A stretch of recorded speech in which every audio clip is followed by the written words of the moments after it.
So, Loni, our second case is about 4 Arizona women have been arrested on suspicion of kidnapping and murdering a mother of 3. 34-year-old Melissa Valenzuela was reported missing by her family on March 20th. She was found dead 3 days later. There's a lot we don't know about how she was killed, where she was found, why she was killed, but 4 women have been arrested, and they were arrested on April 24th. These are their names: Nadine Chavez, 34, Christina Gomez, 39, Mercedes Gomez, 32, and Melissa Servin, 42.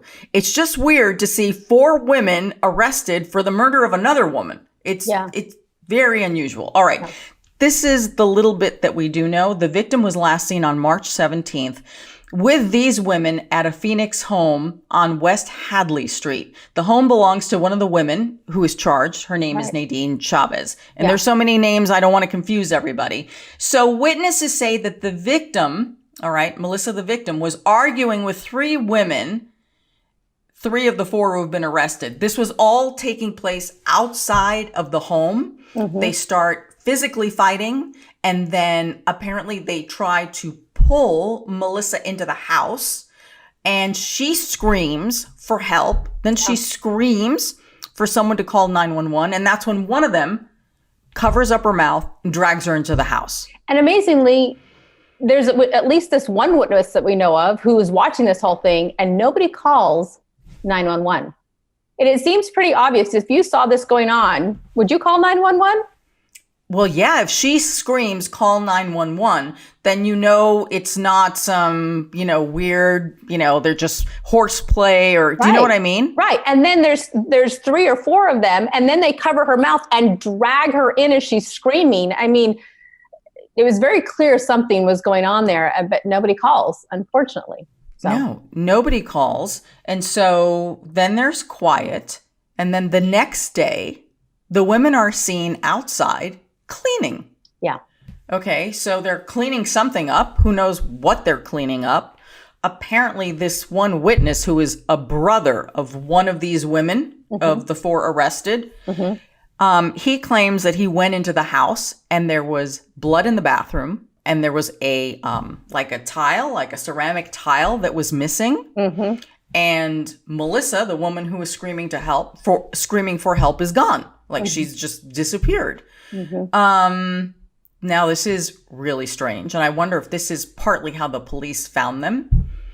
The following day, one of those women, gives the brother, I guess, what was it, a debit card that belonged to the victim, and she also had the PIN number. Yeah.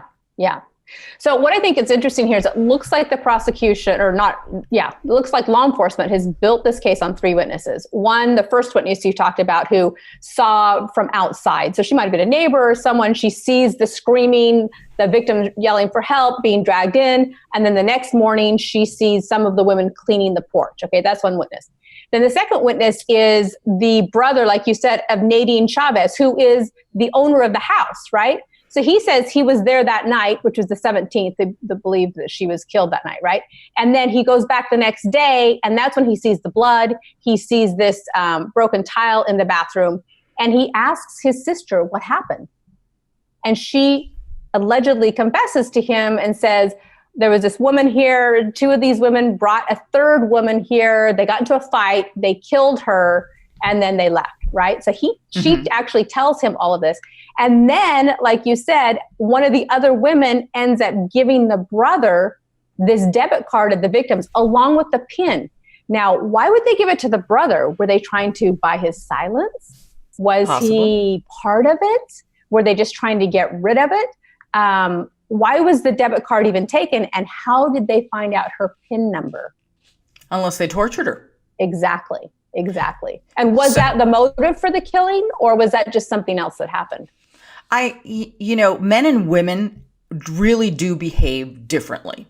Like if we replace these women with men, I would say it was about either a deal that went down that went sour, or it was about money. Could even be about a lover. With women, it's like, okay, it's possible that it's also all of those 3. but there's something, these women got very mad. I mean, they jumped, right?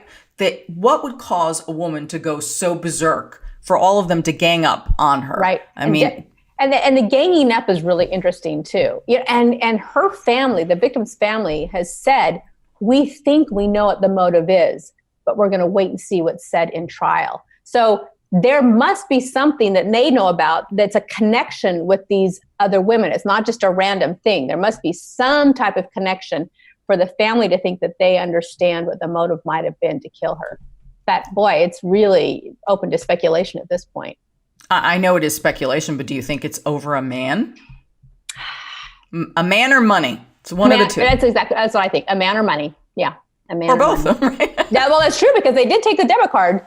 So we know there was some money, in there somewhere. Otherwise, forget the debit card, right? If it's a rage killing over a relationship, like you slept with our man or whatever, why, then you're going to the extra step of getting the debit card and making sure you get the PIN number before you kill them, right? So the rage wasn't all just, spontaneous rage. This was something that they were still, like you said, sort of a torture aspect to it. I don't know. Oh, I think so. I think she was tortured without question. Well, yeah. Right? What causes the broken tile, right? Or the missing tile or whatever it was. I mean, how do you do that? There's definitely some force used there for that. So the woman, Melissa, is finally reported missing by her family.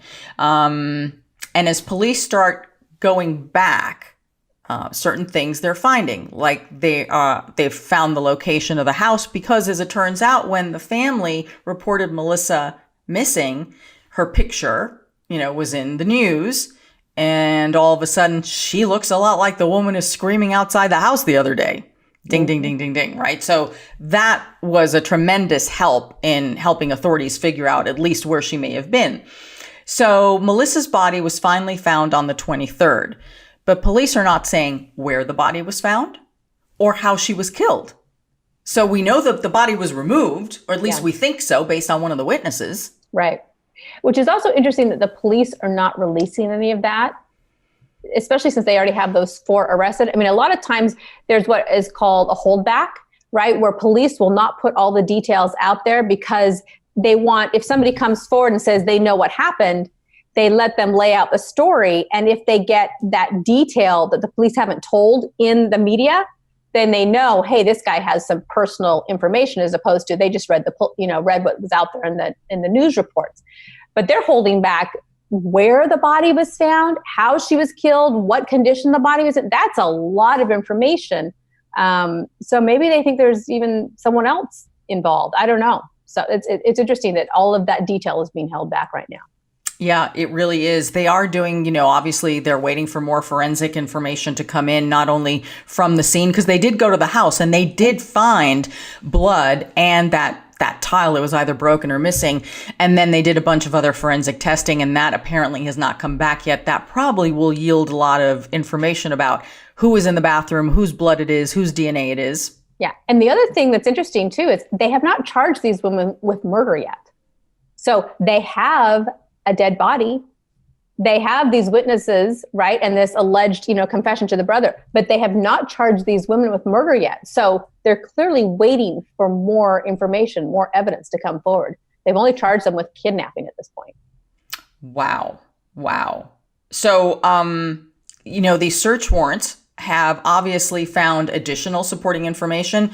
For example, their cars belonging to the women. Some of the cars they were able to identify had been on the street at that time. It seems to me like the brother is cooperating, the one who was given the debit card, and actually knows a lot. The 4 of them are expected to appear again in court.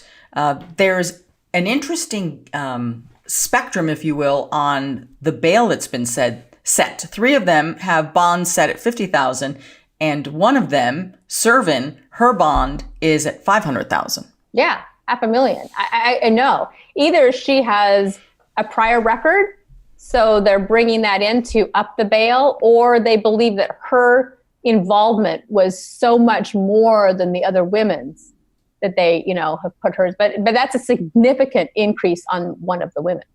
Yeah, really. Yeah. So a lot more information to come on that. It's a very unusual case because of the number of alleged attackers and potential killers here. We're going to keep an eye on this one.